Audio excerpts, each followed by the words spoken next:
Hello friends, welcome to my YouTube channel medical classes by doctor Ajita Singh.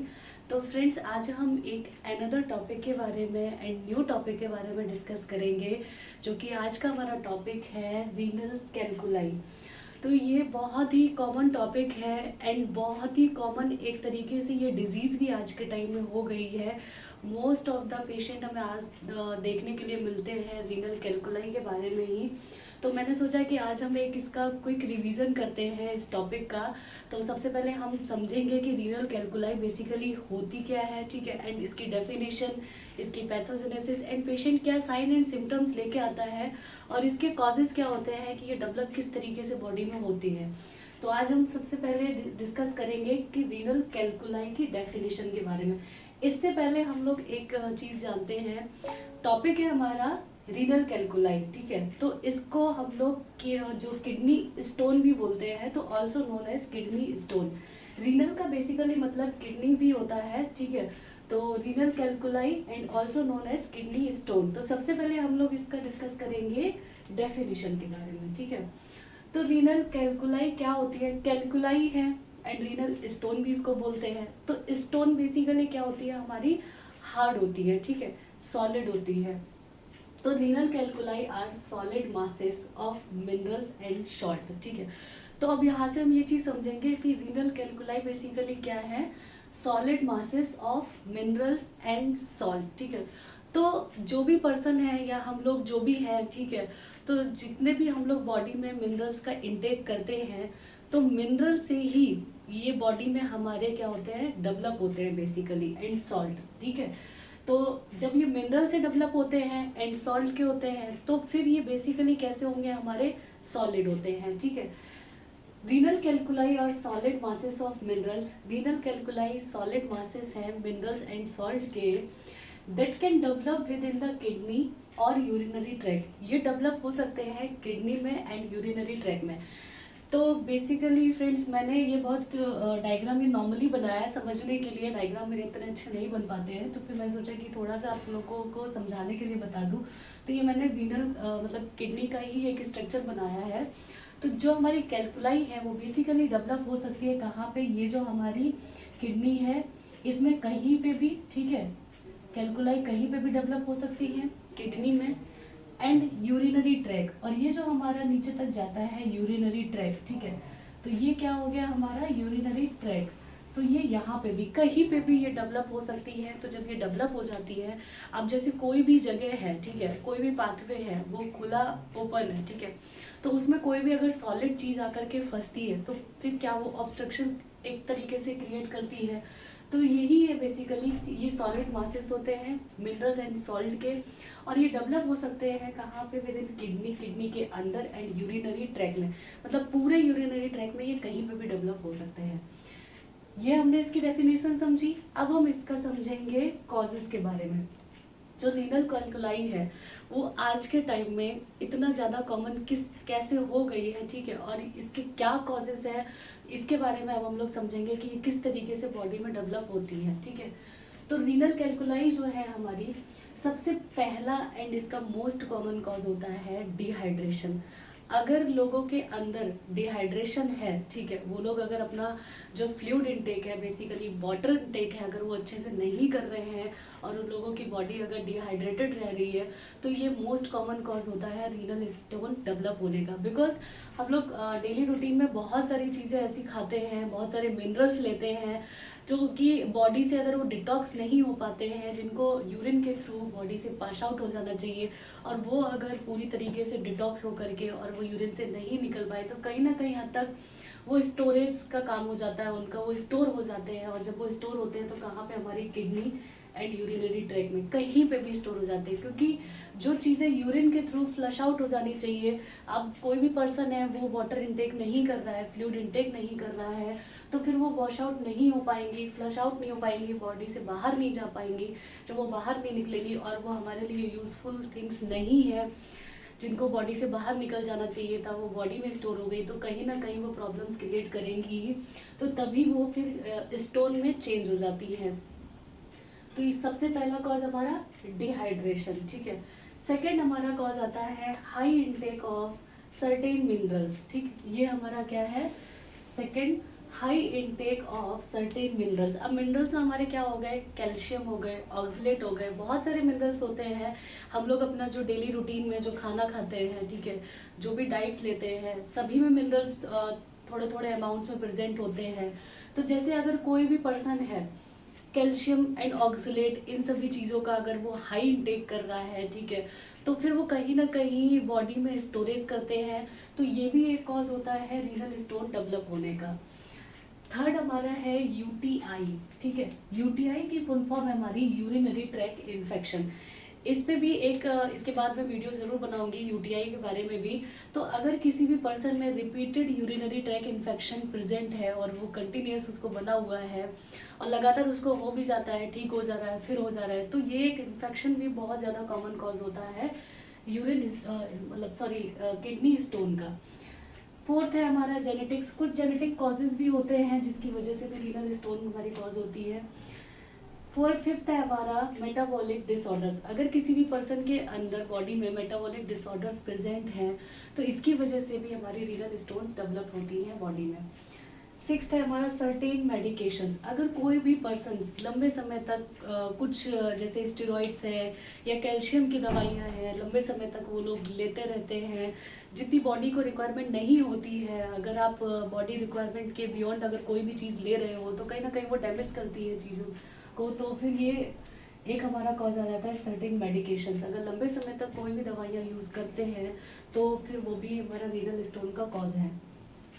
Some dietary factors, ये हमारा last एक cause है। Dietary factors जैसे कुछ ऐसी थिंग्स होती हैं जैसे जिनमें सीड्स प्रेजेंट होते हैं, जैसे टमाटो हो गया है, ब्रिंजल हो गए, तो ये सीड्स वाले जितने भी डाइटरी फूड्स होते हैं ये भी हमारा रीनल स्टोन कॉज करते हैं। तो ये थे बेसिकली कॉजेस जो कि हमें पता होने चाहिए कि renal stone first of all क्या है, ठीक है, कैसे ये बॉडी में डेवलप होती है एंड इसके मोस्ट कॉमन क्या कॉजेज होते हैं। कॉजेज और भी होते हैं लेकिन ये जो कॉजेज हैं ये ज़्यादा ही कॉमन लोगों के अंदर मिलते हैं, तो वही मैंने यहाँ पे डिस्कस किए हुए हैं। इसके बाद हमने डेफिनेशन के बारे में समझ लिया, इसके कॉजेज़ के बारे में समझ लिया एंड अब हम इसके समझेंगे साइन एंड सिम्टम्स, ठीक है, कि कोई भी पेशेंट है उसके अंदर अगर रीनल स्टोन है, ठीक है, उसका जैसे अभी डायग्नोज नहीं हो पाया है तो फिर वो उसमें क्या हमें साइन एंड सिम्टम्स देखने को मिलेंगे, ठीक है, पेशेंट क्या कंप्लेंट करके हमारे पास आएगा, क्या हम उसमें सिम्टम्स देखेंगे जो पेशेंट बताएगा आकर के।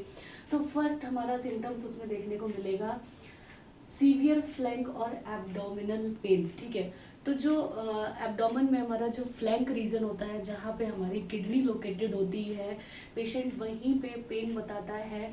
तो सीवियर फ्लैंक और एब्डोमिनल पेन हमें एक सिम्टम्स पेशेंट लेकर के आएगा, ठीक है, तो बॉडी में जो हमारा फ्लैंक रीजन होता है जहाँ पे किडनी लोकेटेड है वहीं पे वो पेन बताएगा और बहुत ज़्यादा सीवियर पेन की कंप्लेंट करेगा।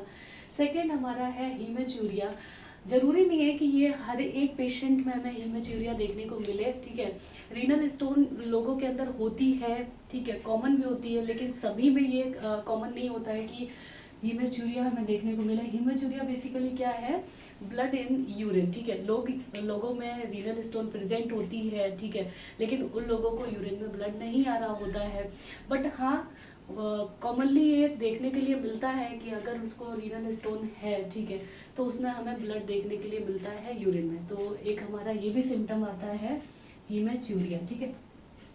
थर्ड हमारा सिम्टम है नोजिया एंड वॉमिटिंग, ठीक है, कॉमन है, पेशेंट हमें सिम्टम्स नोजिया एंड वॉमिटिंग का बताएगा आकर के, क्योंकि उसको एब्डोमिनल पेन है फिर उसको नोजिया एंड वॉमिटिंग, तो ये भी हमारा एक सिम्टम्स है पेशेंट का। फ्रिक्वेंट यूरिनेशन, ठीक है, फिफ्थ हमारी क्या सिम्टम आएगा, पेशेंट कंप्लेन करेगा कि उसको यूरिन के लिए बार बार जाना पड़ता है, ठीक है, और एक स्ट्रीम के साथ उसको यूरिन नहीं हो रहा है, ड्रॉप बाय ड्रॉप यूरिन की कंप्लेंट करेगा करके, क्योंकि अगर मान लो स्टोन उसकी फंसी हुई है तो जैसे यही उसका रास्ता है, ठीक है, तो अगर स्टोन उसकी यहाँ तक है, ठीक है, ये एक ऑब्स्ट्रक्शन क्रिएट करेगा, तो यूरिन उसका इधर से आ रहा है बन के, तो फिर वो कहीं ना कहीं उसको ऑब्स्ट्रक्शन क्रिएट करेगा जिसकी वजह से वो यूरिन जो है वो फोर्सफुली उसकी नहीं पास आउट हो पाएगी, तो फिर पेन उसको होगा। तो फिर यहाँ पे फ्रिक्वेंट यूरिनेशन, बार बार उसको यूरिनेशन आता है। फिफ्थ हमारा बताएगा पेनफुल यूरिनेशन, ठीक है, तो जो भी पेशेंट रीनल स्टोन से सफ़र कर रहे होंगे तो उनमें ये बहुत ही कॉमन सिम्टम्स हमें देखने के लिए मिलते हैं। पेशेंट जो कि यही कंप्लेंट लेकर के हमारे पास आते हैं, तो इन्हीं कंप्लेंट को हमें सुन करके, यही हमें सिम्टम्स ले करके पेशेंट की हमें डायग्नोसिस बनानी होती है कि पेशेंट हमारा किस डिजीज़ की तरफ जा रहा है। तो ये हमारा एक सिम्टम है frequent urination, painful urination. And अगर किसी भी पेशेंट में कोई भी पर्सन आया, ठीक है, अगर उसके अंदर इन्फेक्शन प्रेजेंट है, ठीक है, अगर इन्फेक्शन से उसको रीनल स्टोन हुआ है तो उसमें हमें एक सिम्टम देखने को मिलेगा फीवर एंड चिल्स। ठीक है, रीनल स्टोन में सभी में ये सिम्टम कॉमन हमें देखने के लिए नहीं मिलता है, फीवर एंड चिल्स। लेकिन हाँ, अगर किसी पर्सन में इन्फेक्शन प्रेजेंट है, जैसे पर्सन सफ़र कर रहा है यूटीआई से, ठीक है, और उसके बाद उसको रीनल स्टोन हुआ है, तब हमें ये सिम्टम देखने को मिलेगा फीवर एंड चिल्स। ठीक, तो ये भी एक सिम्टम है पेशेंट का, जो कि पेशेंट लेकर के आता है, कंप्लेन करता है। तो ये है बेसिकली साइन एंड सिम्टम्स जो हमें पेशेंट में देखने होते हैं। ठीक, इसके बाद इसकी पैथोजेनेसिस के बारे में हम समझेंगे। तो पैथोजेनेसिस इसकी बेसिकली बहुत सिंपल है, जो कि हम पहले ही इसकी डेफिनेशन में डिस्कस कर चुके हैं। तो ये हमारी बॉडी में बेसिकली डेवलप किस तरीके से होता है स्टोन, कैसे ये बॉडी में आती बनती है। तो इसकी जो पैथोजेनेसिस है वो बेसिकली डिपेंड है मिनरल्स एंड सॉल्ट। ठीक है, तो मिनरल्स एंड सॉल्ट पे ये कैसे डिपेंड है, जैसे imbalance in the concentrations of mineral and salt in the urine. Urine के अंदर मिनरल्स एंड सॉल्ट की जो कंसंट्रेशन होती है ना, उसका इम्बैलेंस हो जाना, यही इसकी पैथोजेनेसिस होती है। तो जो कंसंट्रेशन होती है ना यूरिन की, यूरिन में मिनरल्स एंड सॉल्ट की, अब वो अगर चेंज हो जाती है, वो अगर इम्बैलेंस हो जाती है एंड वो एक क्रिस्टलाइन फॉर्म ले लेती है, तब वो हमारा यूरिन में स्टोन डेवलप करता है। ठीक है, तो यही इसकी मेन पैथोजेनेसिस है, इसी तरीके से ये डेवलप होता है। तो बेसिकली यहाँ पे मिनरल्स का सबसे ज़्यादा काम है, मिनरल्स की इम्बैलेंस की वजह से ही हमें स्टोन डेवलप होती है।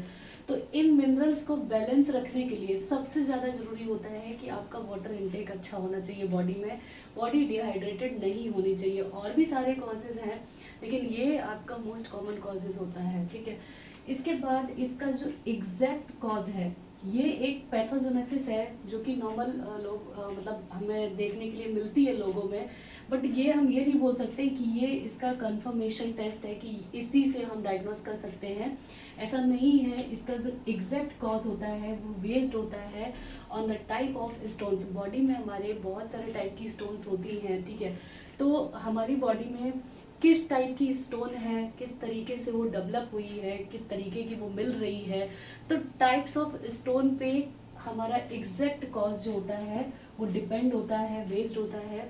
तो एग्जांपल के लिए फर्स्ट हमारा जो टाइप होता है स्टोन का वो है कैल्शियम ऑक्सलेट। 75% हमें यही स्टोन देखने के लिए मिलती है लोगों के अंदर। सेकेंड है हमारी यूरिक एसिड की स्टोन, ये हमें 6% बॉडी में देखने के लिए मिलती है लोगों में। एंड इसके बाद सिस्टाइन स्टोन्स, ये हमें 2% पीपल्स में ही देखने के लिए मिलती है। एंड इसके बाद हमारी आती है फोर्थ मिक्स्ड स्टोन। ठीक है, तो ये हमें 15% पीपल्स में देखने के लिए मिलती है एंड होती है हमारी अदर टाइप्स लेस देन 2%। तो फ्रेंड्स, अब हम बात करेंगे पोजीशन ऑफ जो रीनल कैल्कुलाई होती है, तो इसके पोजीशन के बारे में बात करेंगे कि किस जगह पे जो भी पर्सन आते हैं, ठीक है, वो पेन बताते हैं आकर के। तो इसकी जो पोजीशन लोकेटेड होती है वो है हमारी T10, L2, L3। ठीक है, तो ये हमारी वर्टिब्री की पोजीशन है। तो जो मैंने फ्लैंक रीजन की यहाँ पे बात करी थी कि सीवियर एब्डोमिनल पेन लेकर के जब पेशेंट आता है, ठीक है, तो वो कौन सी पोजीशन हमें होती है, T10, L2 एंड L3। तो ये एक MCQ भी क्वेश्चन बन जाता है, तो मैंने सोचा कि आप लोग के साथ भी ये शेयर करूँगी, तो मैंने यहाँ पे ये पढ़ाया हुआ है। इसके बाद पोजीशन के बारे में हमने बात करी, इसके बाद हम बात करेंगे स्टोन्स के बारे में कि स्टोन्स बेसिकली होती कैसी है। तो स्टोन हमारी कैसी होती है, हार्ड होती है, ब्राउन और येलो कलर की हमें देखने के लिए मिलती है, और ये जैक्ड और स्मूथ सरफेस, मतलब स्टोन्स जैक्ड भी देखने के लिए मिलती है एंड स्टोन जो होती है हमारी स्मूथ सरफेस भी उनकी देखने के लिए मिलती है। Basically hard, brown and yellow, jacked and smooth in colour, smooth surface देखने के लिए मिलती है। इसके बाद नेक्स्ट पॉइंट है हमारा क्रिस्टलाइन इन नेचर।